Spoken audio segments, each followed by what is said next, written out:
Hello students, welcome to online classes of MICS Education, সরকারি চাকরির প্রস্তুতির জন্য অন্যতম সেরা প্রতিষ্ঠান।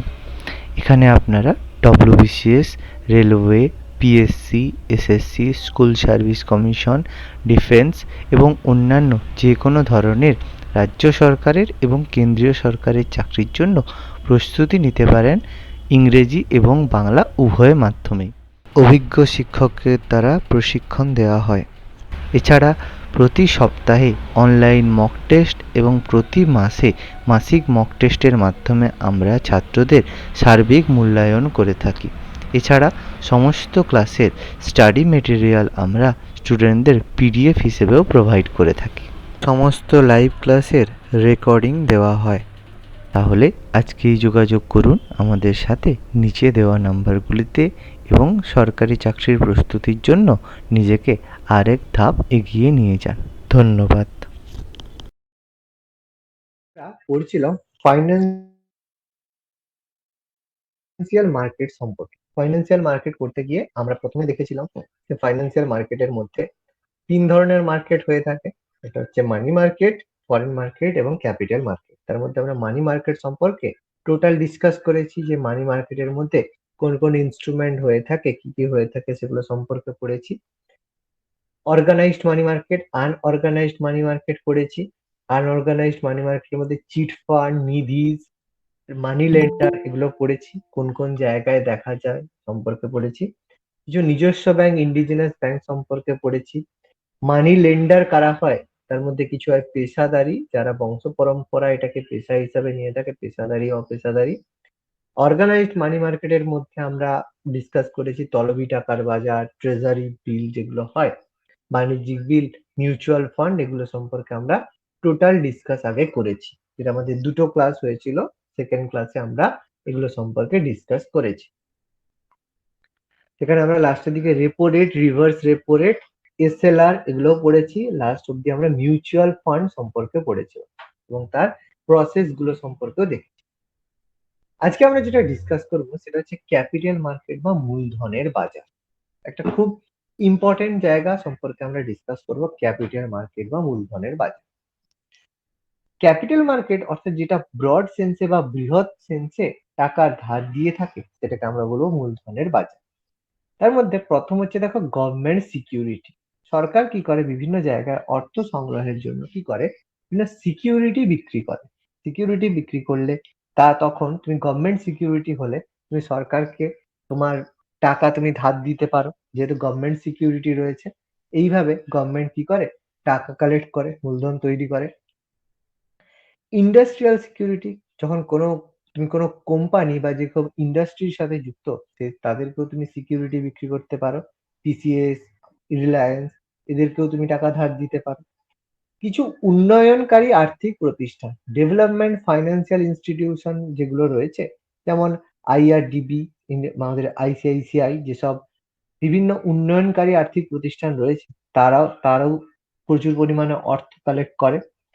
আর্থিক মধ্যস্বত্বকারী, যেগুলো হচ্ছে ফিনান্সিয়াল ইন্টারমিডিয়েটস বলা হয়, অর্থাৎ দুটো পার্টির মধ্যে লোন করিয়ে দিতে যেসব আর্থিক মধ্যস্বত্বকারী থাকে তারাও মূলধনের বাজার তৈরি করে। এর মধ্যে আমরা দেখো সরকারি সিকিউরিটির মধ্যে সেরকম ভাগ হয় না, ইন্ডাস্ট্রিয়াল সিকিউরিটিতে দু রকমের হয়। সেটা কি নতুন প্রকাশের বাজার মানে নিউ ইস্যু মার্কেট, আর একটা হয় ওল্ড ইস্যু মার্কেট। এর মধ্যে আমরা দেখবো যে কোন কোনগুলো শেয়ার মার্কেট থেকে শুরু করে সেগুলো কিন্তু আমরা এখানে ডিসকাস করব শিল্পের সিকিউরিটি মার্কেটের মধ্যে। উন্নয়নকারীর মধ্যে দেখো IFCI, ICICI, SFC, IDBI, UTI, IDFC, NABARD এগুলো সম্পর্কে আমরা পড়বো। মধ্যে কিছু জিনিস নাবার্ড যেমন এগ্রিকালচারের জন্য দেয়, আইসিআইসিআই ইন্ডাস্ট্রিয়াল ক্রেডিটের জন্য দেয়, IDBI industrial development bank of India, এগুলো সম্পর্কে আমরা পরে যখন ডিটেলসে আমরা প্রত্যেকটা সম্পর্কে পড়বো।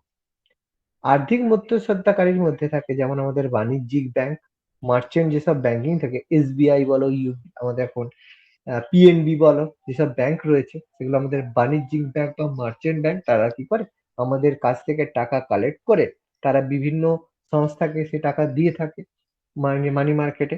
কিছু হয় মিউচুয়াল ফান্ডে, মিউচুয়াল ফান্ড আমরা ডিসকাস অলরেডি করেছি যে মিউচুয়াল ফান্ডে আমরা টাকা ইনভেস্ট করতে পারি। রিস্ক একটু হাই থাকলেও অনেকটাই সিকিউর থাকে। মিউচুয়াল ফান্ডে টাকা ইনভেস্ট, কিছু লিজিং কোম্পানি থাকে। তুমি যদি তোমার অর্থের অনেকটা বড় জায়গা লিজে দিতে চাও, তাহলে তখন লিজিং কোম্পানি থাকে। কিছু হয় ঝুঁকিপূর্ণ মূলধন কোম্পানি, যেগুলো কি ভেঞ্চার ক্যাপিটাল কোম্পানি থাকে, যেগুলোতে টাকা পরিমাণ মানে খুব বেশি, মানে ঝুঁকিপূর্ণ হয়ে থাকে। শেয়ার মার্কেট, এসআইপি যেগুলো হয়ে থাকে সেরকম। আর হচ্ছে অন্যান্য কিছু আদার্স কিছু সম্পর্কে, আর্থিক মধ্যস্বত্বকারী সম্পর্কে আমরা দেখি। এটা আমাদের মোটামুটি ভাগ রয়েছে, যে ভাগগুলো সম্পর্কে আমরা আস্তে আস্তে টোটালটা পড়বো।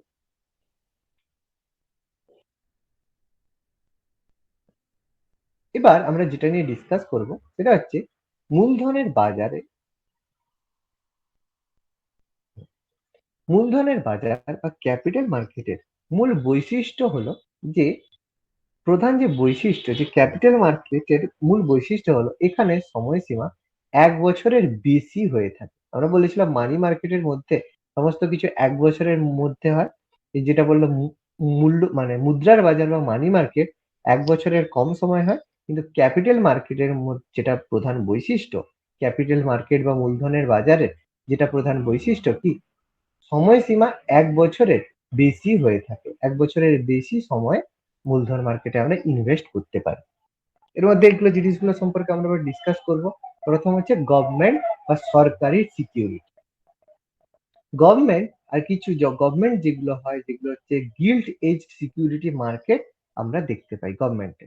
কি হয়, বাজার থেকে সরকার কি করে, সরকারি বা কিছু আধা সরকারি সংস্থা কি হয়, গভর্নমেন্ট আর সেমি গভর্নমেন্ট কিছু অর্গানাইজেশন থাকে, তারা কি করে সিকিউরিটি বিক্রি করে থাকে। মানে তুমি গভর্নমেন্ট সিকিউরিটি যদি কেনো, হয়তো সরকার বললো যে তুমি এখানে যে ঋণ পত্র দেখবে, হচ্ছে তোমার হচ্ছে কৃষক, তোমাদের এই থাকে না ওই যে কিষাণ বিকাশ পত্র, তোমরা যদি নামটা শুনে থাকো, ওখানে কি হয়, তুমি গভর্নমেন্ট এবং সেমি গভর্নমেন্ট যে অর্গানাইজেশন থাকে, তারা কি করে একটা টার্মের জন্য, 5 বছরের জন্য, 10 বছরের জন্য বা 20 বছরের জন্য একটা টাকা কি করে তোমার কাছ থেকে কালেক্ট করে। ফলে যেহেতু তুমি গভর্নমেন্টের কাছে টাকাটা রাখছো, ফলে তোমার টাকাটা যে চলে যাবে সেটা কোনো বা মানে কোনোভাবে নষ্ট হয়ে যাবে সেরকম তো হবে না, তুমি ঠিক টাইমে রিটার্ন পেয়ে যাবে, যেগুলো একটা গভর্নমেন্টের। এই জন্য এগুলো খুবই নিরাপদ হয়ে থাকে, যেটাকে আমরা গিল্ট এজ বলে থাকি। আর এগুলো সাধারণত সরবরাহ করে থাকে কেন্দ্রীয় সরকার বা সেন্ট্রাল গভর্নমেন্ট। এই জন্য সরকারি ঋণপত্র, গভর্নমেন্ট যে সিকিউরিটি থাকে, সেগুলো কিন্তু সব থেকে বেশি সিকিউর হয়ে থাকে। তবে রাজ্য সরকারও সিকিউরিটি ক্ষমতা প্রদান করে থাকে। এবং সরকারি সিকিউরিটি দেখো, পূর্ণতা প্রাপ্তির একটা নির্দিষ্ট সময় থাকে। মানে তুমি যদি 10 বছরের জন্য টাকা ইনভেস্ট করো, তাহলে তুমি এক রকমের রিটার্ন পাবে। 5 বছরের জন্য যদি করো, তাহলে এক রকমের পাবে। তুমি তোমার টাইমের মধ্যে কিন্তু টাকাটা তুলতে পারবে না। যদি টাকাটা তুলতে যাও, সেক্ষেত্রে তোমাকে, তোমার লস কিন্তু তোমার বেশি হয়ে যায়। এটা হচ্ছে আমাদের সরকারি ঋণপত্র। এগুলা বড় ইয়ারের জন্য থাকে, 5 বছর, 10 বছর, 15 বছর, 20 বছরের জেনারেলি বন্ড গুলো হয়ে থাকে। কিছু হয় নতুন প্রকাশের বাজার, যেগুলোকে বলা হয় নিউ ইস্যু মার্কেট। এর মধ্যে কি কি জিনিস আছে দেখ, যখন কোনো নতুন বা পুরনো কোম্পানি বাজার থেকে নতুন করে অর্থ তুলতে গেলে বাজারে শেয়ার সরবরাহ করে থাকে। আমি বলেছিলাম যে যদি কোনো একটা কোম্পানির প্রচুর পরিমাণে টাকার প্রয়োজন হয়, যে অর্থের প্রয়োজন, একটা বড় হয়তো প্রজেক্ট তৈরি করতে চাইছে সেই কোম্পানিটা, তাহলে তার প্রচুর পরিমাণে অর্থ প্রয়োজন রয়েছে। অর্থ তো চাইলেই দেবে না, তখন সেই কোম্পানিটা কি করতে পারে, তার শেয়ারটাকে বাজারে ছেড়ে দিতে পারে। ফলে যদি সেই কোম্পানি তার শেয়ারকে বাজারে ছেড়ে দেয়, ফলে সেই কোম্পানির শেয়ার কেনার জন্য প্রচুর লোকে টাকা ইনভেস্ট করবে। সেই টাকাটা সেই কোম্পানি ইউজ করে বিজনেসটা শুরু করতে পারে। সেটাকে আমরা বলবো নতুন প্রকাশের বাজার। মানে নতুন যদি কোনো কোম্পানির বন্ড তৈরি, মানে শেয়ার তৈরি হয়, সেটা আমাদের নতুন প্রকাশের বাজারের মধ্যে পড়ে। জেনারেলি দুটো পদ্ধতির মাধ্যমে এটা করা হয়। একটা হচ্ছে আইপিও, যেটা হচ্ছে ইনিশিয়াল পাবলিক অফারিং, অর্থাৎ যেটা প্রথম যখন ইনিশিয়ালি যেটাকে আমরা ইনভেস্ট করব বা যে পরিমাণ শেয়ারটাকে ছাড়বো, সেটাকে আমরা আইপিও বলবো। অর্থাৎ প্রথমেই যখন তৈরি হলো, যে বলে দিল যে আমি এত% শেয়ার আমি মার্কেটে ছাড়বো, আর আমি ছাড়তে পারবো না, এতটাই ছাড়বো, যেটা আইপিও হবে। আর হতে পারে এসইও, মানে যেটা হচ্ছে সিজন ইকুইলিটি অফারিং। সেটা কি হয়, যে আমি আমার কোনো একটা সময়, যে আমার যে সেপ্টেম্বর মাসে আমি হচ্ছে শেয়ার হচ্ছে 25% শেয়ার ছাড়বো। অন্য সময়ে আমি কিন্তু 25 না করে 30% শেয়ার ছাড়বো। তাহলে কি করতে পারি? আমি একটা পার্টিকুলার সময়ে শেয়ার ছাড়তে পারি। ফলে কি আমার যখন টাকার সেই সময় প্রয়োজন হবে, সেই সময় আমি বেশি শেয়ার বাজারে ছাড়বো। কম শেয়ার রেখে দিতে পারি। যেটাকে আমরা এসইও বলা হয় বা সিজনড ইকুইলিটি অফারিং বলা হয়। এবার দেখো নতুন ইকুইটি বাজারে যে প্রকাশের পদ্ধতি কোন কোন প্রসেসে আমরা এগুলোকে করতে পারি।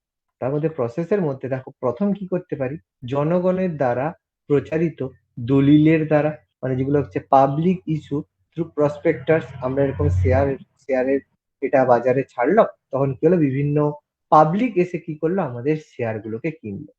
পাবলিক কিনতে পারে, পাবলিকের যদি অর্থ হাতে মানুষের থাকে, আমরা শেয়ার বাজারে টাকা ইনভেস্ট করি, তাহলে কি জনগণের দ্বারা প্রচারিত দলিলের দ্বারা আমরা নতুন ইকুইলিটি বাজার তৈরি করতে পারি। তাহলে মানুষ যদি সেগুলো একে অপরের মধ্যে ছড়িয়ে দেয় বা সেটা দেখে কিনতে চায়, তখন পাবলিক থ্রু প্রসপেক্টাস হতে পারে।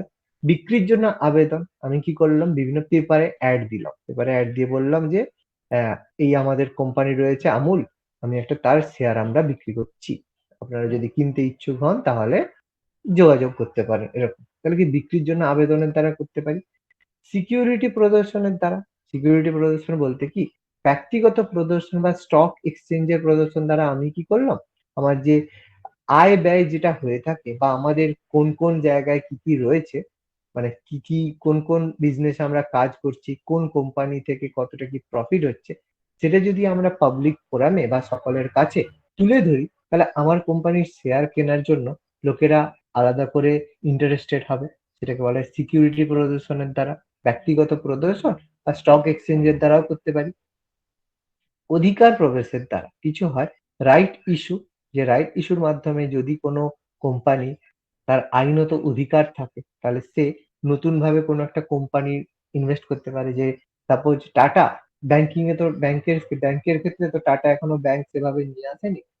টাটা যদি মনে করে যে এখন ব্যাংক নিয়ে আসবে, নিয়ে আসতেই পারে, তার রাইট ইস্যুস রয়েছে, পারমিশন নিয়ে সে করতে পারে, ফলে নতুন একটা বিজনেস তৈরি হতে পারে।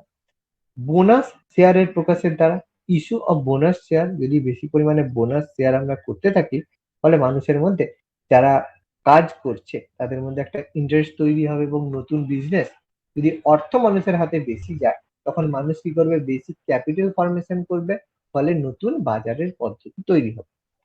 বুক বিল্ডিং, আমরা কি করব, বিভিন্ন এই যে বুক তৈরি করে বা বিভিন্ন ক্যাটালগ তৈরি করে বিভিন্ন জায়গায় আমরা ছড়িয়ে দেবো। তার ফলে কি হবে, লোকেরা সেই স্টক সম্পর্কে পড়ে তার মধ্যে থেকে ডিসাইড করতে পারবে। সেম ভাবে দেখো বলা আছে স্টক বাছাই, তাহলে সেই স্টক গুলো দেখার পরে কেউ যদি ইন্টারেস্টেড হয় সে তখন কিনতে পারে। বুক বিল্ডিং এর পরে আমরা বুকের মধ্যে বিভিন্ন স্টক সম্পর্কে জানবো। স্টক আমরা সব দেখেই কিনবো সেরকম ব্যাপার নয়, তাদের মধ্যে আমাদের যেটা প্রফিটেবল মনে হবে আমরা সেটা কিনবো। ওকে, এবার দেখো পুরনো প্রকাশের বাজার যেটাকে আমরা স্টক মার্কেট বলে থাকি, যেটা পুরনো শেয়ার বাজার বা যেটাকে আমরা অরিজিনালি শেয়ার বাজার বলি, সেটা কিন্তু পুরানো প্রকাশের বাজার বা স্টক এক্সচেঞ্জ। এই স্টক এক্সচেঞ্জ জিনিসটা কি, এখানে কি হয় বা শেয়ার বাজারে কি হয়ে থাকে।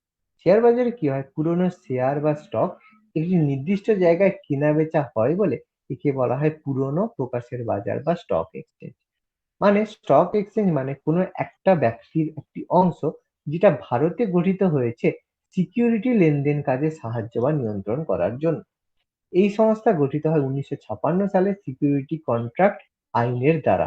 এই আইনের দ্বারা 1956 এ এসসিআরএ অ্যাক্টের মাধ্যমে, সিকিউরিটি কন্ট্রাক্ট রেগুলেশন অ্যাক্ট এর মাধ্যমে এই আইনটা চালু করা হয়।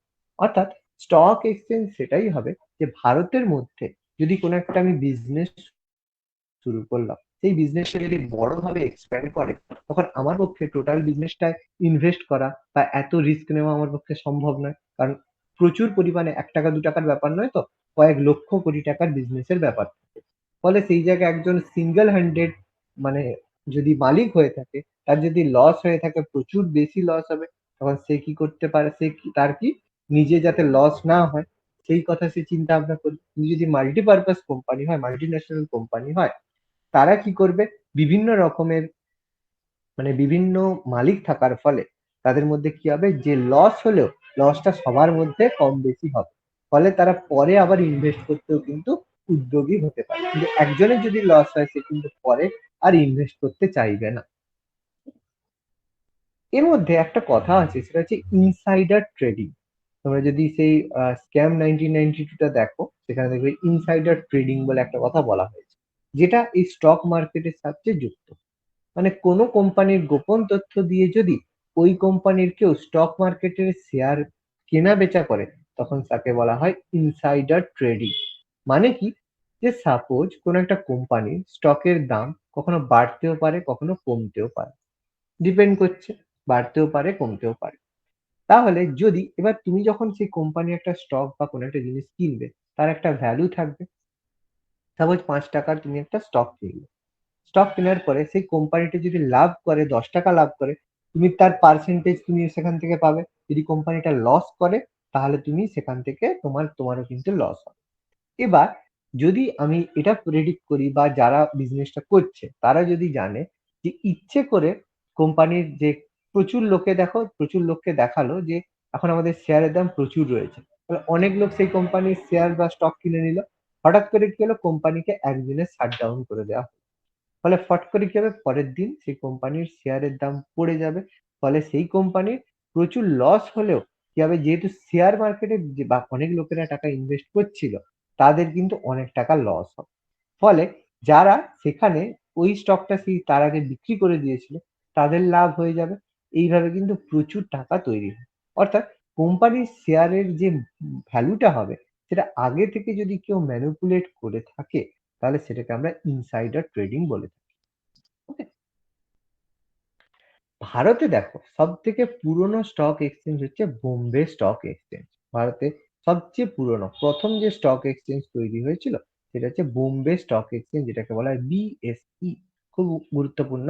আমরা বিভিন্ন জায়গায় দেখবে বিএসই, বোম্বে স্টক এক্সচেঞ্জ কথাটা শুনেছি।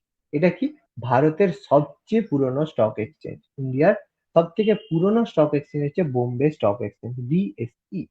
সবচেয়ে পুরনো স্টক এক্সচেঞ্জ হচ্ছে বিএসই, বোম্বে স্টক এক্সচেঞ্জ।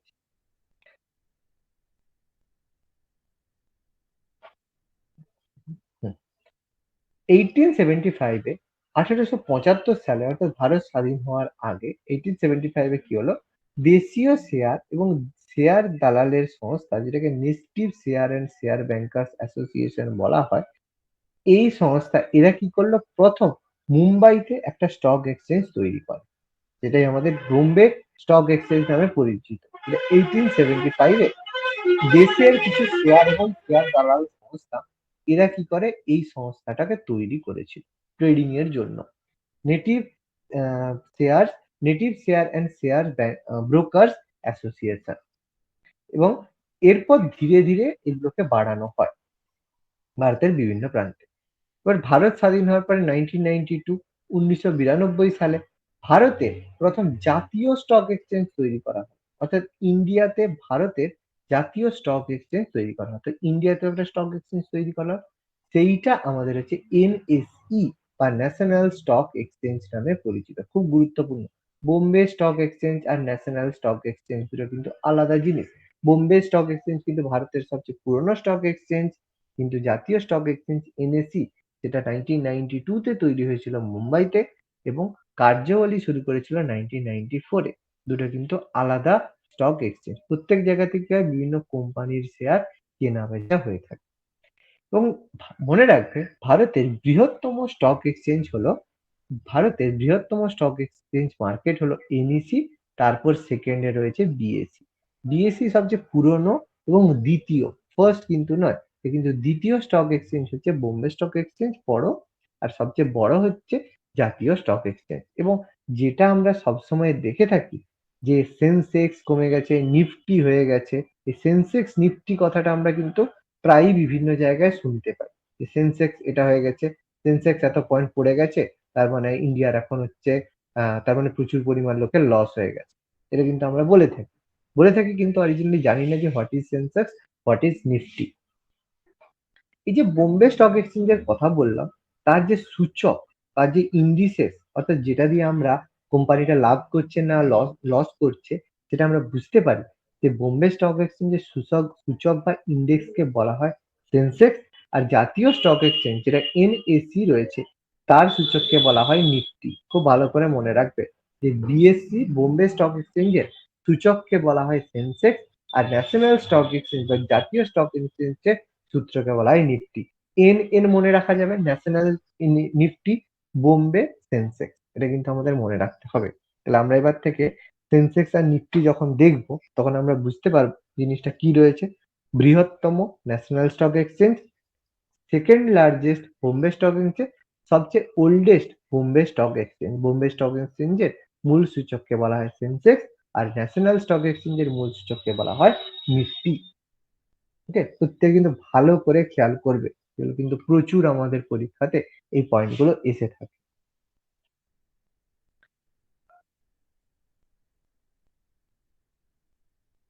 আচ্ছা, নেক্সট স্যার দেখো। বলো বলো। স্যার এই সেনসেক নিফটি এগুলা কি কোনো সাইন ওই না, স্টক সাইন এক্সচেঞ্জের? নয়, এগুলো সাইন নয়, এগুলো হচ্ছে দেখো, যেমন একটা জাস্ট ছোট্ট একটা উদাহরণ দিচ্ছি, এটা আমি সিম্পল ভাবে বলছি, বেশি কমপ্লেক্স ভাবে আমি, কারণ পয়েন্ট গুলো যদি ডিসকাস করতে যাই বুঝতে পারবে না যে কিভাবে ওদের পয়েন্ট গুলো ডিসকাস হয়ে থাকে। সাপোজ ধরো, আমি একটা সিম্পল মেথডে বলছি। সাপোজ কোনো একটা কোম্পানি, ধরো এ একটা কোম্পানি, তার একটা শেয়ার হচ্ছে 10 টাকার শেয়ার। ঠিক আছে, এটা ভালো করে বোঝো, তার একটা শেয়ার হচ্ছে 10 টাকার শেয়ার, মানে সে মার্কেটে বলছে আমার জিনিসটার দাম আমি 10 টাকায় বিক্রি করতে চাই। এবার এই 10 টাকায় এরকম যে শেয়ার, এরকম যদি সে এরকম 10 টাকার শেয়ার 100টা ছাড়তে পারে, তার কোম্পানির 100টা পার এরকম ছাড়তে পারে। এবার এদের মধ্যে থেকে 10 টাকার শেয়ার 100টার মধ্যে 50 জন ব্যক্তি এটা কিনতে পারে, 50 জন ব্যক্তি নাও কিনতে পারে। যদি 50 জন ব্যক্তি এখানে টাকাটা কিনে রাখে, তাহলে এর কত টাকা কালেক্ট হলো? 500 টাকা কালেক্ট হলো। তার মানে এ বাজারে ছেড়েছিল 1000 টাকা, ঠিক আছে, কিন্তু কালেক্ট করলো দেখো 500 টাকা। তাই তো, তার মানে সে বাজারে যত টাকা হিসেবে ছেড়েছিল তার থেকে সে কম টাকা কালেক্ট করতে পারছে। তাহলে তখন কিন্তু তার যে, সেটা যদি বোম্বে স্টক এক্সচেঞ্জ জায়গাতে সে এটা করে থাকে, তাহলে তার লস হয়েছে, মানে তার তখন বোম্বে স্টক এক্সচেঞ্জের সেন্সেক্সটা নিফটি। কি বললাম? বোম্বে স্টক এক্সচেঞ্জে সেন্সেক্সটা নিফটি।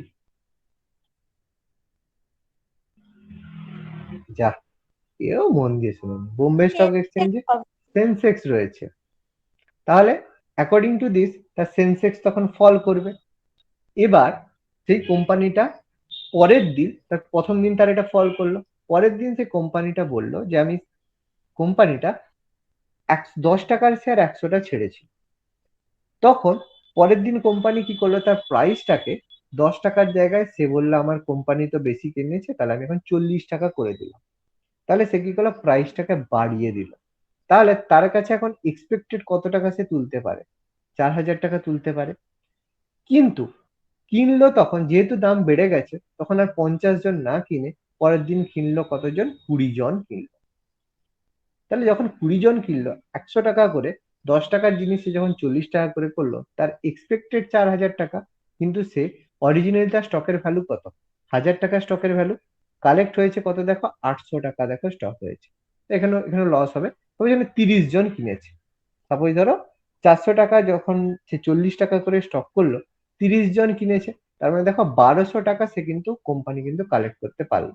তাহলে তার, তার হচ্ছে যে মানে যে শেয়ারটা ছিল, তার টোটাল ভ্যালু মানে কস্ট ভ্যালু 1000 টাকার ছিল, সে কালেক্ট করলো কত টাকা মার্কেট থেকে? 1200 টাকা কালেক্ট করলো। তার মানে তখন দেখো তার সেন্সেক্স আপ হয়ে গেল। এটা যদি ন্যাশনাল স্টক এক্সচেঞ্জে সে বিক্রি করে, তখন নিফটি হাই হবে। ব্যাপারটা বুঝতে পারছো? এইভাবে জিনিসটা হয়ে থাকে। তোমার বোঝা গেছে মোটামুটি? একদম বেসিক ভাবে বললো, হ্যাঁ স্যার, ঠিক আছে। জাস্ট বেসিক স্যার, ভাবে বললো। বলো বলো, এসে কি বলছো? বলছি এই শেয়ার জিনিসটা কি, মানে শেয়ার, শেয়ারটা আচ্ছা, কি জিনিস?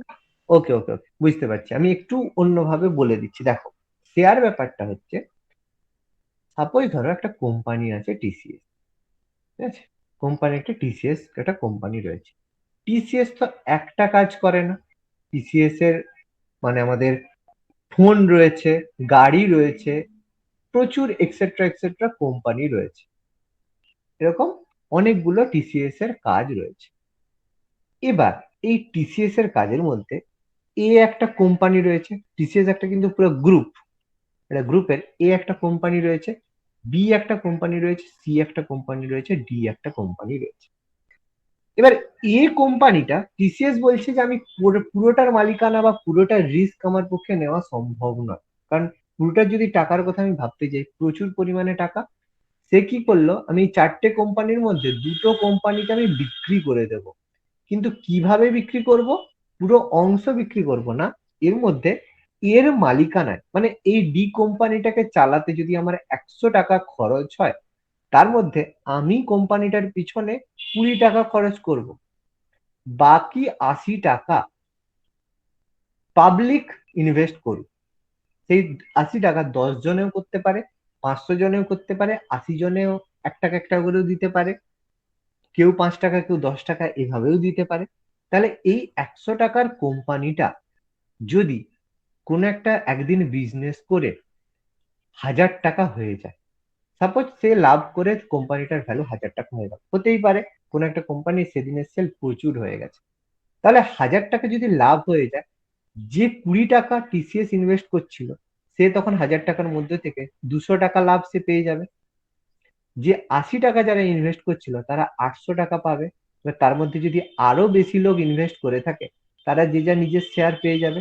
আর যদি কোম্পানির 100 টাকাটা টোটালটা ডুবে যায়, দেখো প্রত্যেকে তখন হাওয়া দেখবে, মানে কারো কাছে কিছু থাকবে না। মানে একটা কোম্পানি তার মালিকানা টোটালটা না ছেড়ে তার কোম্পানির কিছুটা অংশ যদি কোনো প্রাইভেট লোকের হাতে, সেটা পাবলিক হতে পারে, কোনো অন্য কোম্পানি হতে পারে, তাদের হাতে দিয়ে দেয়, এবং সেই টাকাটা যদি, সেই কোম্পানিটা যদি লাভ করে তাহলেও সে লাভবান হয়, সেই কোম্পানিটা যদি ক্ষতি করে তাহলে সবাই লস করবে। মানে ওই ডি কোম্পানি টিসিএস এরও 200 টাকা লস হলো, অন্য যারা রয়েছে তাদেরও লস হলো। এইটাকে আমরা শেয়ার বলে থাকি। ব্যাপারটা বুঝতে পারছি, মানে তোমার জিনিস, টোটাল জিনিসটার কিছুটা অংশ তুমি দিলে যার মালিকানা লোকের থাকবে। মানে এই যে 80 জন, এরা কিন্তু এই টিসিএস কোম্পানির মালিক হতে পারবে না কোনো, এরা এই ডি কোম্পানির একটা পার্টের মালিক হবে। এবার যদি এই ডি কোম্পানিটা রেগুলার বেসিসে এরকম লাভ করতে থাকে, তাহলে তার প্রত্যেক দিন অ্যাকাউন্টে টাকা ঢুকবে। আর এই যদি রেগুলার বেসিসে ডুবতে থাকে, লস করতে থাকে, সে রেগুলার হতে থাকবে। এবার তুমি যদি দেখো এই কোম্পানিটা দুদিন লস করছে, তুমি তোমার যত টাকা ইনভেস্ট করছিলে সেটা এখন যে পজিশনে রয়েছে, কোম্পানির যে পজিশনে রয়েছে, হয়তো 100 টাকা দিয়ে কোম্পানিটা খুলেছিলে, কোম্পানির অ্যাসেট ভ্যালু 80 টাকা হয়ে গেছে। তাহলে তুমি হয়তো 10 টাকা ইনভেস্ট করছিলে 100 টাকার রেসপেক্টে, তোমার অ্যাসেট ভ্যালু 8 টাকা হয়ে গেল। তুমি দেখছো আমি যদি এখন তুলি, আমি কিন্তু 8 টাকা তুলতে পারবো, 10 টাকা কিন্তু তুলতে পারবো না। তখন তোমার মনে হবে যদি কোম্পানি ডুবে যায় তাহলে তোমার 8 টাকাই যাবে, 10 টাকা তো আর যাবে না। তো তুমি কি করলে, 8 টাকা কোম্পানি থেকে তুলে নিলে, তুললেই পারো। পরের দিন কি হলো, কোম্পানি 10 টাকার জায়গায় তার প্রফিট 1000 টাকা করে ফেললো, মানে তোমার 8 টাকাটা তখন সেদিন 80 টাকা হয়ে যেত। তাহলে তুমি কি হবে, পরের দিন বলবে হাইস, একদিন যদি রাখতাম তাহলে আমার টাকাটা 10 গুণ হয়ে যেত। তার মানে তোমার লসও আছে, মানে তোমার রিস্ক আছে, আবার তোমার ওখানে প্রফিটও হতে পারে। এবার এসব বুঝতে পারছো কিরকম ব্যাপারটা হলো? হ্যাঁ স্যার। ওকে, শেয়ার মার্কেট সম্পর্কে মোটামুটি আইডিয়া হয়েছে। স্যার হ্যাঁ বলো বলো। স্যার বলছিলাম যখন কেউ কোনো কোম্পানির শেয়ার কিনে তখন হুম, সে কি মানে মালিকানা না পেলেও, আচ্ছা ও যখন মানে শুধু কি প্রফিট লাভটাই পায় না শুধু লাভ পাবে, শুধু লাভ পাবে। হুম, না কোম্পানিতে কোনো তোমাকে এমনি কিচ্ছু কাজ করতে হবে না, তুমি শুধু টাকাটা তুমি ইনভেস্ট করছো, কোম্পানি লোক চালাবে। তুমি যাবে ফোনে ট্রেডিং অ্যাপ বলে দেখবে, অনেক রকমের ট্রেডিং অ্যাপ পাওয়া যায়, আর নামগুলো আমি ঠিক বলতে পারবো না, তুমি প্লে স্টোরে দেখবে ট্রেডিং অ্যাপ, তুমি ওখানে দেখবে তুমি প্রেডিক্ট করলে যে এই কোম্পানিটা শেয়ার এখন 100 টাকা আছে, তুমি কি করলে তোমার পেটিএম থেকে বা অ্যাকাউন্ট থেকে 100 টাকা সেই কোম্পানির উপর ইনভেস্ট করলে, তো সেই কোম্পানিটার সাথে লাভ করছে, তুমি 1 ঘন্টার জন্য ইনভেস্ট করলে, 1 ঘন্টার মধ্যে কোম্পানি যদি লাভ করে তোমার 100 টাকাটা দেখবে 1000 টাকা হয়ে যেতে পারে। কোম্পানি যদি লস করে তোমার 100 টাকাটা তখন ডুবে গেল। তার মানে তুমি এটা অ্যাপের মাধ্যমেও করতে পারো, তুমি একদিনের জন্যও করতে পারো, 1 ঘন্টার জন্যও করতে পারো, 1 মাসের জন্যও করতে পারো। সেখানে তোমাকে কিচ্ছু করতে হবে না, তুমি শুধু টাকাটা সেখানে ইনভেস্ট করলে। ব্যাপারটা বুঝতে পারছো, তোমাকে কোনো কাজ করতে হবে না, তুমি শুধু টাকাটার রিস্কটা নিলে। বোঝা গেছে নিতাই? হ্যাঁ স্যার ঠিক আছে। ওকে, বলো আর কারো কোনো কোশ্চেন? বলছি স্যার ওই 100 টাকা শেয়ার মানে মানে তো 100 টাকা সে অন্যকে মানে ইনভেস্ট করতে বলছে তাই না? একদম 100 টাকা শেয়ার বলতে এই কোম্পানিটাকে আমি বললাম না, সাপোজ এই যে বললাম যে সাপোজ এই একটা কোম্পানি টোটাল হচ্ছে এরকম 100টা পার্ট রয়েছে, ঠিক আছে? টোটাল 100টা, কোম্পানিটার টোটাল ভ্যালু 1000 টাকা। এর যদি 100টা পার্ট থাকে তাহলে প্রত্যেকটা অংশের ভ্যালু 10 টাকা। তাহলে একজন যে ব্যক্তি যদি একটা পার্ট কিনে তাহলে সে 10 টাকা ইনভেস্ট করবে। সে যদি দুটো পার্ট কিনে সে 20 টাকা ইনভেস্ট করবে। সে যদি তিনটে পার্ট কিনে তাহলে সে 30 টাকা ইনভেস্ট করবে। এবার মানে এই হাজার, বলো। পার্টকে একটা শেয়ার বলছে তাই তো? একদম একদম একদম। এবার তুমি চাইলে একসাথে দুটো তিনটেও কিনতে পারো, একসাথে একটাও কিনতে পারো। এবার এই 1000 টাকার কোম্পানিটা যদি 5000 টাকা হয়ে যায় তাহলে তুমি দেখো একটার জন্য এখানে 10 টাকা যেটা পেতে 5 টাকা করে পাচ্ছিলে, 10 টাকা করে পাচ্ছিলে, 50 টাকা করে দেখো তুমি তিনটে পেলে 150 টাকা পেলে। আর তুমি যদি একটা কিনতে তাহলে 50 টাকা পেতে সেখানে। বুঝতে পারছো? লাভটা কিন্তু এই প্রপোর্শনে হয়। ক্লিয়ার এবার? হ্যাঁ। বলো, আর কারো কোনো কোশ্চেন?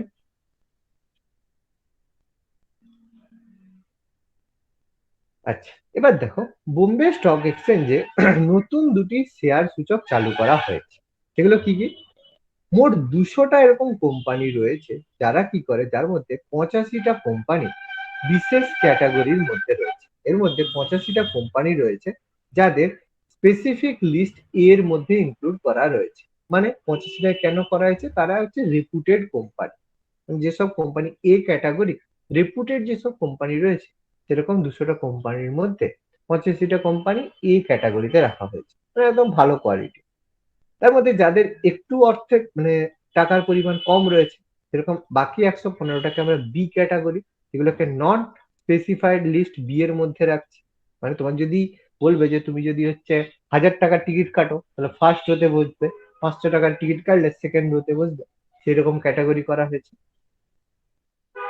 এই সূচকের মধ্যে, এই যে সূচকগুলো এখানে রয়েছে, এই সূচকগুলোর মধ্যে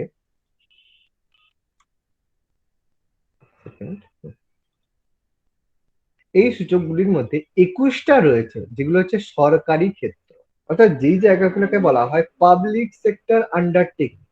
যেমন আমরা সেল, রিল এগুলো পড়েছি, যেগুলোকে আমাদের পাবলিক সেক্টর আন্ডারটেকিং বলা হয়। মানে এগুলো যেহেতু গুরুত্বপূর্ণ একটা সংস্থা, ফলে কি হয়, সরকার এই জায়গার উপর, এই ইন্ডাস্ট্রিগুলোর উপর বিশেষভাবে গুরুত্ব প্রদান করে। তার মধ্যে সব থেকে গুরুত্বপূর্ণকে আমরা নবরত্ন কোম্পানি বলি। নবরত্ন, গুণরত্ন, মহারত্ন। এগুলো তোমাদের জিওগ্রাফিতে ইন্ডাস্ট্রি পড়ানো হয়েছে? না স্যার। না আচ্ছা কাল, এখন আচ্ছা হয়নি, কালকে হবে। কালকে জিওগ্রাফি ক্লাস থাকবে। কালকে না, কালকে কি বার? কাল না, পরশুদিন তোমাদের জিওগ্রাফি ক্লাস থাকবে। পরশুদিন স্যারকে আমি বলে দেবো ইন্ডাস্ট্রিটা শুরু করতে। আচ্ছা, তো সেই বোম্বে স্টক এক্সচেঞ্জে পাবলিক সেক্টর আন্ডারটেকিং এগুলো ওই ইন্ডাস্ট্রি ক্লাসটায় পড়লে তখন দেখতে পাবে যে ওখানে মহারত্ন, গুণরত্ন, নবরত্ন লিস্ট করা আছে। নোটটা করেছিলাম, লিস্ট করা আছে ওখানে, সবকিছু ওখানে টোটালটা পেয়ে যাবে। যে কত টাকার হলে তখন নবরত্ন হবে, কত টাকা হলে গুণরত্ন হবে, এগুলো ওখানে টোটাল বলা রয়েছে। আরেকটা ইন্ডেক্স যেটা হচ্ছে ডলেক্স। ডলেক্সটা কি? যে ডলারের দামের উপর নির্ধারণ করে যখন বোম্বে স্টক এক্সচেঞ্জ তার নিজস্ব মূল্য নির্ধারণ করে। আমরা জানি যে ডলারের সাপেক্ষে যদি টাকার পরিমাণ আমাদের কমে যায়, ফলে কি হবে, শেয়ারের দামেরও কিন্তু পার্থক্য হবে। কারণ এই যে কেনা হচ্ছে, এটা শুধু ইন্ডিয়ার লোকেরা কিনছে সেটা নয় তো, গ্লোবাল ওয়াইজ মার্কেটেও কেনা হচ্ছে, বাইরের লোকেরাও এখানে কিনছে। ফলে কি হচ্ছে, যদি ডলারের দামের সাপেক্ষে ইন্ডিয়ার দাম পড়ে যায়, মানে $1 সমান যদি 60 টাকার জায়গায় 100 টাকা হয়ে যায়, তাহলে বেশি পরিমাণ বিদেশি এসে আমাদের এখানে কিনবে। ফলে ডরেক্স এর দামের উপর কিন্তু বিএসসি এর সূচকের পরিমাণ মূল্য নির্ধারিত হবে।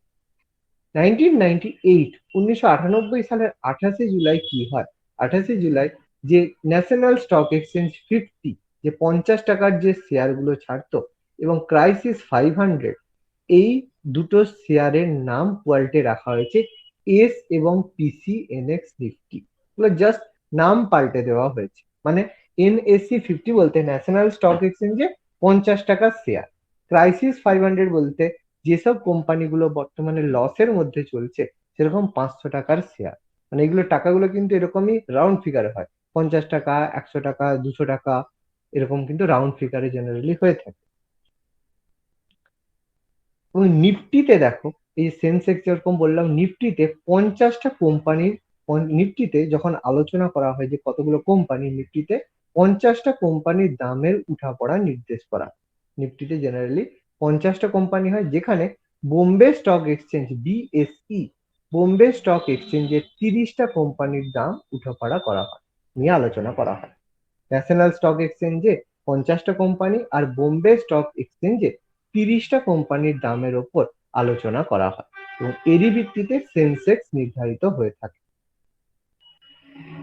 এবং সেন্সেক্সে দেখো, ভিত্তি বছর বা বেস ইয়ার হিসেবে ধরা হয় 1978, 1979, যে বেস ইয়ার বা ভিত্তি বছর, অর্থাৎ যে কোনো একটা জিনিসের দাম 1978 এবং 89, 78 এবং 79 রেসপেক্টে যে দাম ছিল, তার ভিত্তিতে দাম কতটা বেড়েছে তার ভিত্তিতে কিন্তু সেন্সেক্স করা হয় এবং সেই রেসপেক্টে আমরা ইন্ডেক্স গুলোকে ডিটারমাইন করে থাকি। যেমন সাপোজ আজকে 1978-এ কোনো একটা চালের দাম যদি 10 টাকা হয়, তাহলে আজকে চালের দাম 1000 টাকা হয়েছে, ফলে 10 গুণ বেড়েছে।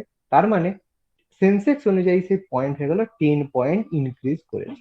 এইভাবে কিন্তু আমরা সেন্সেক্সে করে থাকি। নিফটির ক্ষেত্রে 1983 এবং 84 ক্ষেত্রে আমরা ভিত্তি বছর বা বেস ইয়ারটাকে ধরে থাকি। এটা কিন্তু মাঝে মাঝে আমাদের কোন ইয়ারটাকে আমরা বেস ইয়ার ধরে থাকি, এটা কিন্তু আমাদের কোশ্চেন হিসেবে জানতে চাই। এবার দেখো, পৃথিবীতে ভারতের মতো আরো অন্যান্য দেশেও এরকম গুরুত্বপূর্ণ সূচক বা ইন্ডেক্স রয়েছে। সেগুলো কি কি আমরা একটু জেনে নেব। জাস্ট আমাদের জানতে হবে যে বিভিন্ন দেশে কি কি সূচক রয়েছে। ভারতের মতো পৃথিবীতে যেসব সূচকরা রয়েছে সেগুলো কি কি। ভারতের ক্ষেত্রে সেন্সেক্স নিফটি রয়েছে, আমেরিকার ক্ষেত্রে ডাও জোন্স এবং ন্যাসডাক রয়েছে, গ্রেট ব্রিটেনের ক্ষেত্রে ফুটসি রয়েছে। খুব ইম্পর্টেন্ট, এই ফুটসিটা আমাদের কিন্তু প্রায়ই জানতে চায় যে ফুটসি কোন দেশের সূচক। ফ্রান্সের ক্ষেত্রে ক্যাক রয়েছে, জার্মানির ক্ষেত্রে ড্যাক্স রয়েছে, ড্যাক্সটা কিন্তু জানে। হংকং এর ক্ষেত্রে হ্যাংসেং রয়েছে, সিঙ্গাপুরের ক্ষেত্রে স্ট্রেটাইন্স রয়েছে, আর চীনের ক্ষেত্রে সাংহাই রয়েছে। এর মধ্যে সাংহাইটা, এই তিনটে আমাদের বেশি জানতে চায়। জার্মানিরটা ড্যাক্স, আর হচ্ছে তোমার জার্মানিরটা ড্যাক্স, গ্রেট ব্রিটেনেরটা ফুটসি, আর চীনেরটা সাংহাই। এই তিনটে কিন্তু আমাদের বেশি জানতে চায়। বাকিগুলো কি তা বলে পড়তে হবে না, বাকিগুলো পড়তে হবে, কিন্তু এগুলো থেকে বেশি আমরা এমসিকিউ বা হচ্ছে যখন আমাদের কোশ্চেন অ্যান্সার এসে থাকে, এগুলো থেকে কিন্তু আমাদের বেশি কোশ্চেন আসে। মুম্বাই এবং জাতীয় স্টক এক্সচেঞ্জ নিয়ে সারা দেশে মোট 23টা স্টক এক্সচেঞ্জ আছে। এরকম সারা ইন্ডিয়াতে এরকম 23টা স্টক এক্সচেঞ্জ আছে। যেমন Bombay stock exchange, national stock exchange, এগুলো মিলিয়ে ভারতে 23টা স্টক এক্সচেঞ্জ রয়েছে।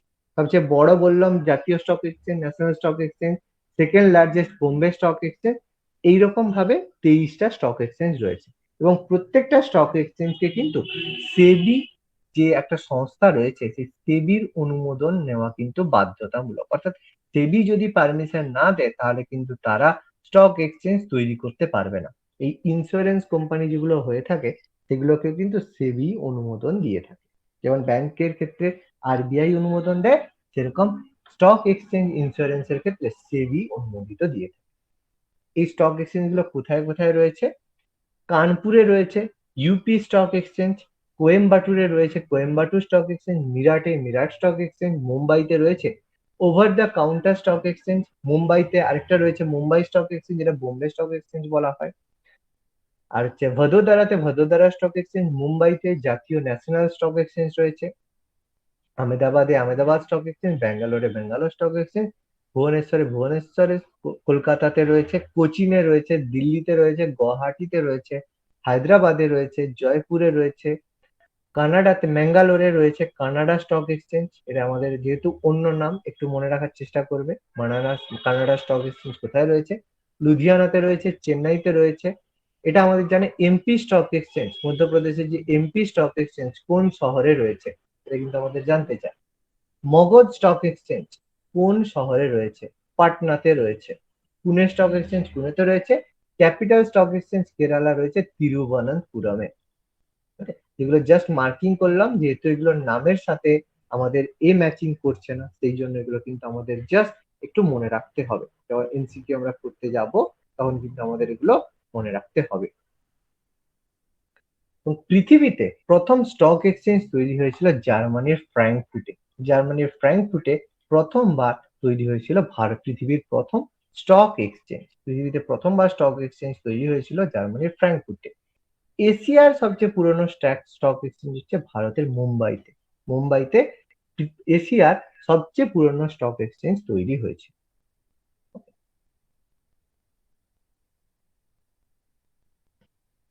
এবার দেখো, আমরা সেবির কথা বলেছিলাম, যে সেবি কিভাবে গঠিত হয় সেই সম্পর্কে আমাদের কিছু ইনফরমেশন দেওয়া রয়েছে।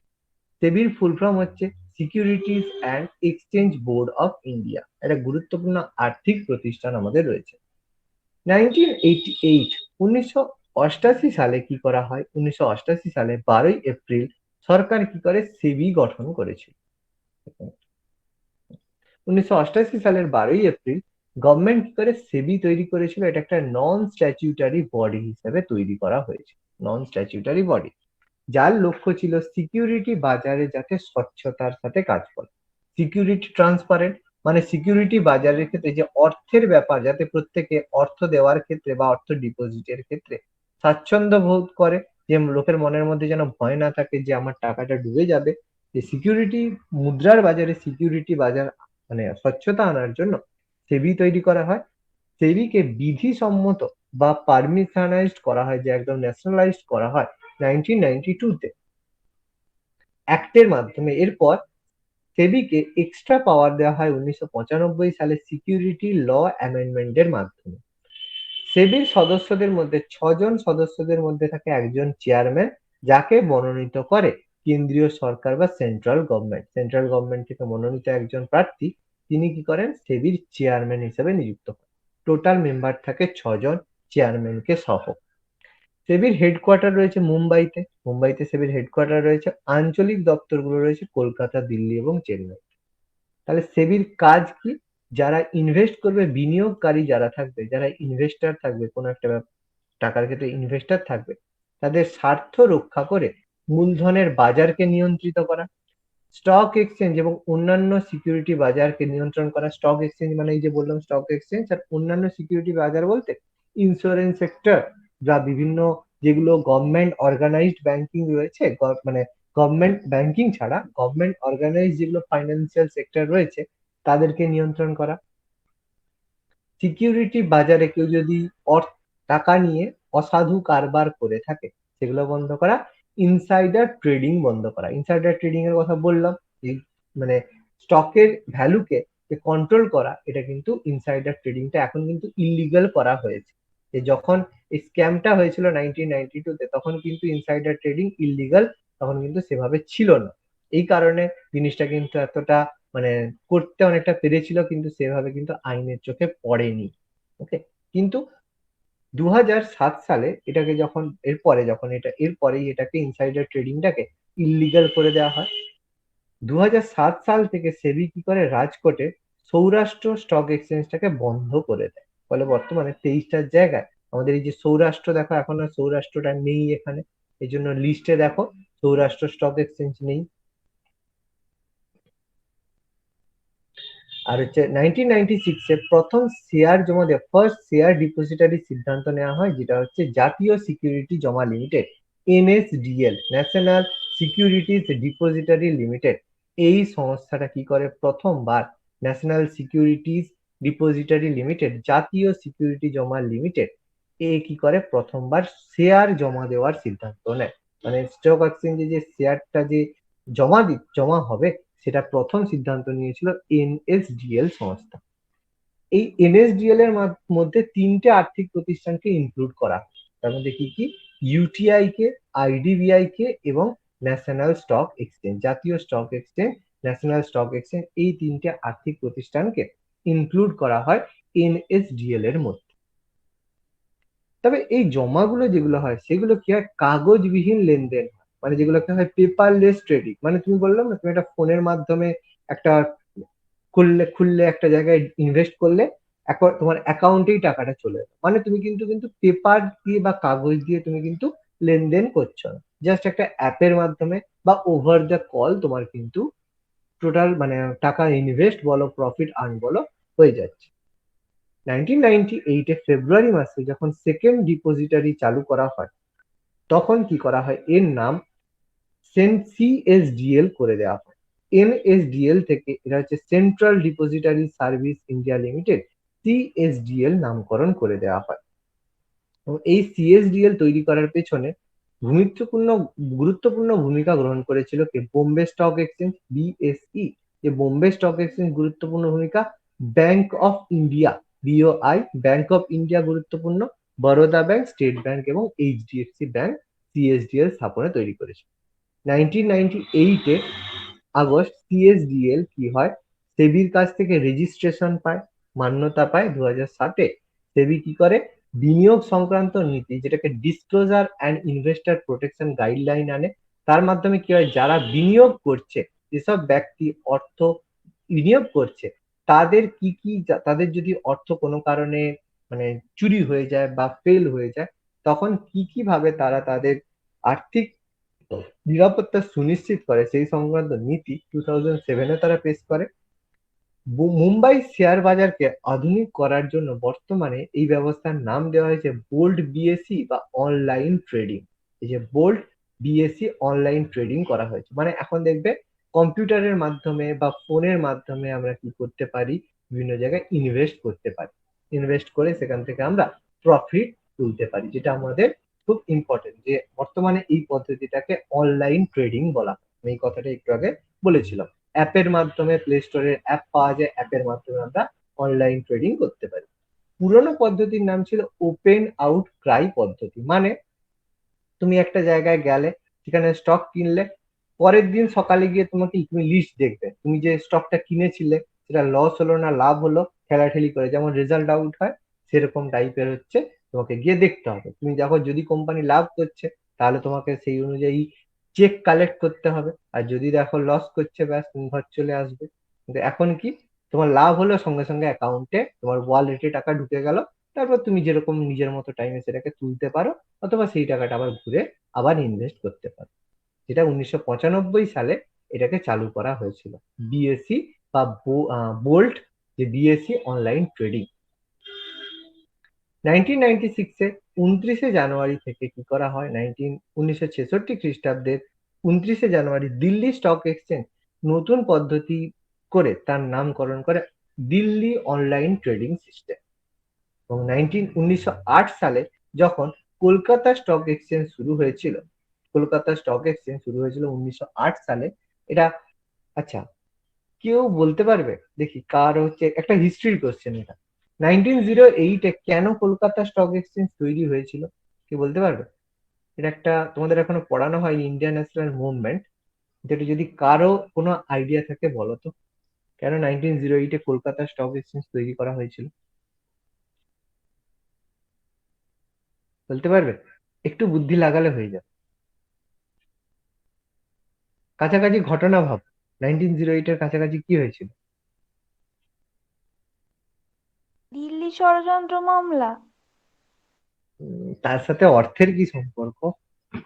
অর্থ সংক্রান্ত কিছু ব্যাপার, কোনো ব্যাপার যেটা হচ্ছে, যেটা করলে অর্থর এদিক ওদিক হবে, টাকার বেশি প্রয়োজন হয়েছিল, তখন কি হয়েছিল কাছাকাছি সময়?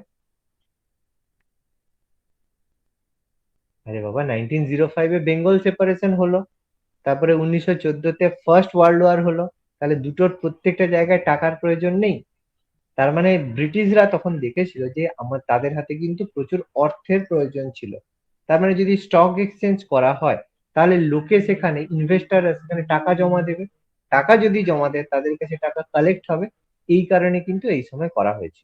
দুটো কারণ ছিল, বেঙ্গল সেপারেশনের ফলে মানুষকে অর্থমুখী করা, যাতে মানুষ অর্থ বা টাকা নিয়ে ভাবনা চিন্তা করে, আন্দোলন না করে। আর নাম্বার 2 ছিল যে ওয়ার্ল্ড ওয়ার, জার্মানির যে পরিস্থিতি, যে বিশ্বযুদ্ধের পরিস্থিতি তৈরি হয়েছিল, ফলে একটা সংগঠন দরকার ছিল, যা আমাদের ব্রিটেনের প্রচুর টাকার প্রয়োজন ছিল, টাকা কালেক্টের জন্য তারা কিন্তু কলকাতা স্টক এক্সচেঞ্জ তৈরি করেছে। এবার 1998 আমরা বললাম ন্যাশনাল স্টক এক্সচেঞ্জ, জাতীয় স্টক এক্সচেঞ্জ তৈরি করা হলো, যেখানে ব্যাংকগুলি কল মানি বাজারের ক্ষেত্রে ঋণের হারের নির্দেশের জন্য দুটি পদ্ধতি বলে, একটা হচ্ছে মিবর আর একটা হচ্ছে মিবিট। যে মিবর হচ্ছে যেসব ঋণ দানের সূচক, অর্থাৎ যারা ঋণ দিচ্ছে তাদেরকে আমরা যখন বলবো তাদেরকে মিবর হিসাবে বলবো, মানে কতজন ঋণ দিচ্ছে সেটা যদি আমরা সূচকের মাধ্যমে বলি সেটাকে মিবর বলবো। আর মিবর বলবো কখন, যখন কতজন ঋণ গ্রহণ করছে সেটাকে আমরা মিবর বলবো। ফুল ফর্ম দেখা আছে মিবরের, মুম্বাই ইন্টারব্যাংক রেট, আর মিবিড হচ্ছে মুম্বাই ইন্টারব্যাংক বিড রেট। মিবর আর মিবর। ওকে, এরপরে কি আছে,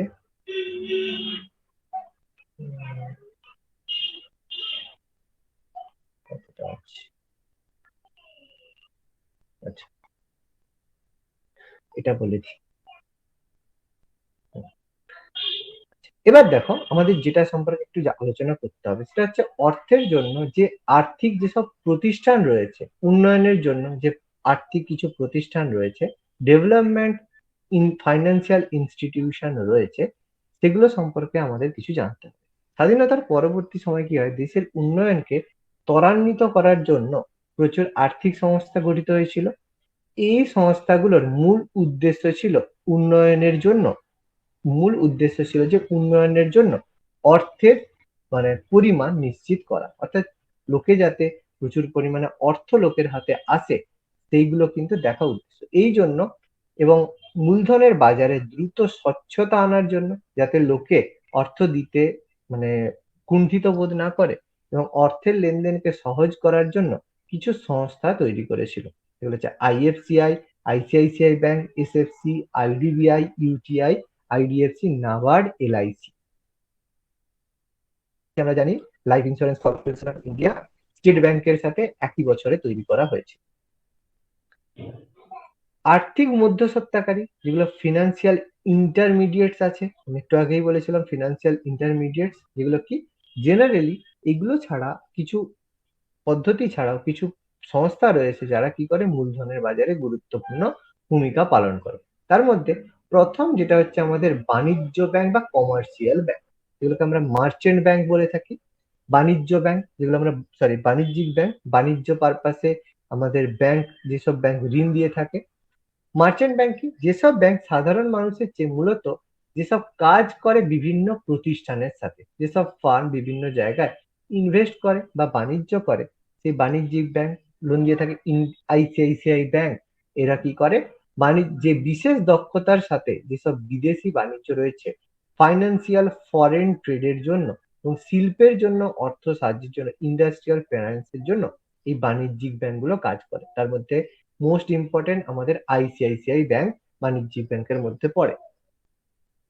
মিউচুয়াল ফান্ড, আমি অলরেডি মিউচুয়াল ফান্ডটা বলেছিলাম, এখানেও একটা বলা আছে। মিউচুয়াল ফান্ড হচ্ছে একটা আর্থিক সংস্থা যেখানে বিনিয়োগকারীর পক্ষে শেয়ার ধরে রাখে, অর্থাৎ বিনিয়োগকারীরা মিউচুয়াল ফান্ডে অর্থ বিনিয়োগ করে সেই অর্থ শেয়ারে লগ্নি করার পরে ওই শেয়ার সংস্থাকে বিক্রি করে অর্থ ফেরত দেন লগ্নিকারীর চাহিদার মতো। আমি বলেছিলাম এসবিআই মিউচুয়াল ফান্ড মানে তুমি এসবিআই তে টাকা রাখলে এসবিআই তোমার হয়ে শেয়ার মার্কেটে টাকাটা খাটাবে, ফলে এবার যদি লস হয় তখন এসবিআই এরও লস হবে, তোমারও লস হবে, কিন্তু এসবিআই তাদের লস নিশ্চয়ই চাইবে না। তার মানে ইনভেস্ট করবে এমন কোনো জায়গায় যেখানে তোমার লস যেন কম হয়। সেই জন্য এসবিআই মিউচুয়াল ফান্ডের লস থাকলেও মানে রিস্ক থাকলেও অনেকটা সিকিউর হয়ে থাকে। কিছু হয় লিজিং এবং হায়ার পারচেস। লিজিং এবং হায়ার পারচেস কি, কোনো বস্তু যখন পুরো দাম দিয়ে না কিনে কিস্তির মাধ্যমে, যেটাকে ইনস্টলমেন্ট পেমেন্টের মাধ্যমে ক্রয় করাকে আমরা বলি হায়ার পারচেস। মানে তুমি হয়তো একটা গাড়ি কিনবে, 10 লাখ টাকা 20 লাখ টাকার একটা গাড়ি কিনবে, ডাইরেক্ট তোমার সেই মুহূর্তে টাকা নেই, তুমি কি করলে, বললে যে আমি এখন ডাউন পেমেন্টে 5 লাখ টাকা দিচ্ছি, তারপর প্রতি মাসে 10,000 টাকা বা 5,000 টাকা করে দিয়ে দিয়ে আমি বাকিটা করবো। তখন বলবে ঠিক আছে 2 বছরে দিচ্ছ, টোটাল গাড়িটার দাম যদি 5 লাখ টাকা হয় আমাকে 5,40,000 টাকা দিতে হবে। মানে তুমি কি তোমার দামের থেকে বেশি টাকায় তুমি কিনছো, যেটাকে বলা হয় হায়ার পারচেস বা লিজিং। এবং এই হায়ার পারচেস বা লিজিং অর্থাৎ কোনো বস্তু বা জমি যদি নির্দিষ্ট সময়ের জন্য ব্যবহার করা হয়ে থাকে তখন আমরা হায়ার পারচেস বা লিজিং করে থাকি। লিজিং কি হয়, সাপোজ কোনো একটা জায়গায় তুমি একটা টাটা কোনো একটা কোম্পানি করতে চাইছো, জায়গা কিনবে তোমার কাছ থেকে, তুমি বলছো আমি জায়গাটা বিক্রি করব না, বিক্রি না করে তুমি কি করলে তাকে 99 বছরের জন্য লিজে দিলে। 99 বছর সে কাজ করবে, 99 বছর পর তার যদি মনে হয় যে এখানেই ইন্ডাস্ট্রিটা রাখবো, সে রাখতে পারে। আর যদি মনে হয় না এখানে চলছে না, সে সেখান থেকে বেরিয়ে যেতে পারে। তোমারও লস নেই, তারও লস। এটাকে বলা হয় লিজ। ভেঞ্চার ক্যাপিটাল কি? যখন নতুন কোনো ক্ষুদ্র ব্যবসায় যেসব মানে পুঁজি করা হয়, যখন কোনো ক্ষুদ্র ব্যবসায় কেউ যদি টাকা বিনিয়োগ করে, তখন তাকে ভেঞ্চার ক্যাপিটাল বলা হয়। মানে ক্ষুদ্র পারপাসে তুমি করলে বেশি টাকার তোমার লিন হবে না, যেহেতু এই বিনিয়োগ খুবই ঝুঁকি সাপেক্ষ হয়, কারণ বিজনেসটা চলবে কি চলবে না তার তো কোনো নিশ্চয়তা নেই। এই জন্য এখানে বিনিয়োগের লাভের হার বেশি হয়ে থাকে। গৃহের জন্য মানে ঘরের জন্য, ঠিক আছে, গৃহের জন্য আর্থিক সাহায্য, যে housing finance, HDFC bank generally ঘর তৈরির জন্য লোন দিয়ে থাকে। হাউজিং ফাইন্যান্স যেমন বিশেষ করে হুডকো কোম্পানি, হুডকো যেটাকে বলা হয় housing and urban development corporation of India limited, এটা একটা জাতীয় স্তরের ঘর নির্ণয় করা বা হাউস বিল্ডিং এর একটা সংস্থা। যেটা কি হয়, যে আরবান মানে শহরাঞ্চলে ঘর যাতে উন্নয়ন হয়, সেই জন্য এই সংস্থাটা জাতীয় পর্যায়ে জাতীয় স্তরের থেকে ঋণ দিয়ে থাকে। এটা হচ্ছে মূলত গৃহ এবং ফ্ল্যাট নির্মাণের জন্য এই সংস্থাগুলো লোন দেয়, যেটা হচ্ছে হাডকো। আর গৃহ উন্নয়ন এবং আর্থিক কর্পোরেশন, যেটা হচ্ছে এইচডিএফসি, আমি বললাম এইচডিএফসি ব্যাংক রয়েছে, যেগুলো আমাদের প্রাইভেট ব্যাংকের মধ্যে অন্যতম। সে কি করে? HDFC housing development and finance corporation of India. HDFC হচ্ছে একটা জাতীয় স্তরের গৃহ নির্মাণকারী একটা অর্থ প্রতিষ্ঠানকারী সংস্থা। আমরা যেহেতু এইচডিএফসির কথা বেশি জানি, হার্ডকোর কথাটা কিন্তু আমরা কমই জানি। এবং এটা এই এইচডিএফসি তৈরি করা হয়েছিল 1977 আইসিআইসিআই দ্বারা। ইন্ডাস্ট্রিয়াল যে আইসিআইসিআই ব্যাংক রয়েছে, আইসিআইসিআই দ্বারা 1977 তৈরি হয়েছিল। এর মূল কাজ ছিল যেসব মিডিল ক্লাস এবং লোয়ার মিডিল ক্লাস রয়েছে, তারা যাতে বিভিন্ন কর্পোরেট সংস্থা, কোঅপারেটিভ সংস্থা, যেগুলো সমবায় সংস্থা থাকে, মানে যার মালিকানা যৌথ মালিকানা থাকে, সেই সব সংস্থাগুলিকে অর্থ সাহায্য করে যাতে গৃহ নির্মাণ বা ঘর নির্মাণের জন্য ট্যাক্স দিতে মানে আমাদের লোন দিতে পারে। ফলে কি হলো, বেশি পরিমাণ লোকের কাছে ঋণ প্রদান করা যেত।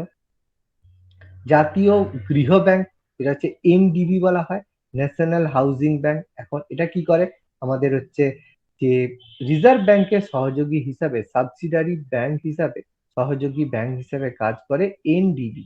উদ্দেশ্য কি? যেসব গ্রামীণ অঞ্চল, রুরাল অঞ্চলে ঘর নির্মাণের ক্ষেত্রে আর্থিক সাহায্য করে থাকে এনডিবি।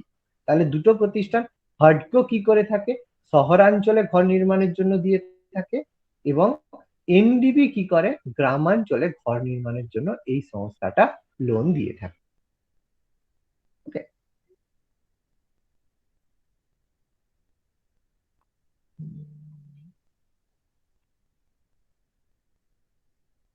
কি আছে আর কিছু ব্যাপার আছে। আচ্ছা, নেক্সট পার্টটা আমরা হচ্ছে এখানে মোটামুটি আমরা কমপ্লিট করলাম।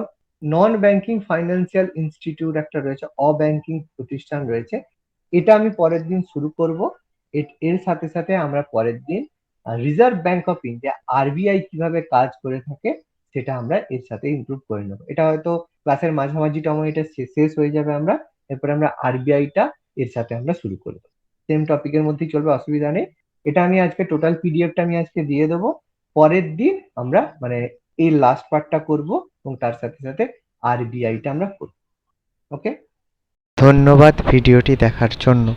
আমাদের ভিডিওটি কেমন লাগলো অবশ্যই কমেন্ট বক্সে জানাবেন, এবং পরবর্তী ক্লাসের এই ধরনের ভিডিও পেতে অবশ্যই আমাদের চ্যানেল MICS এডুকেশন সাবস্ক্রাইব করবেন।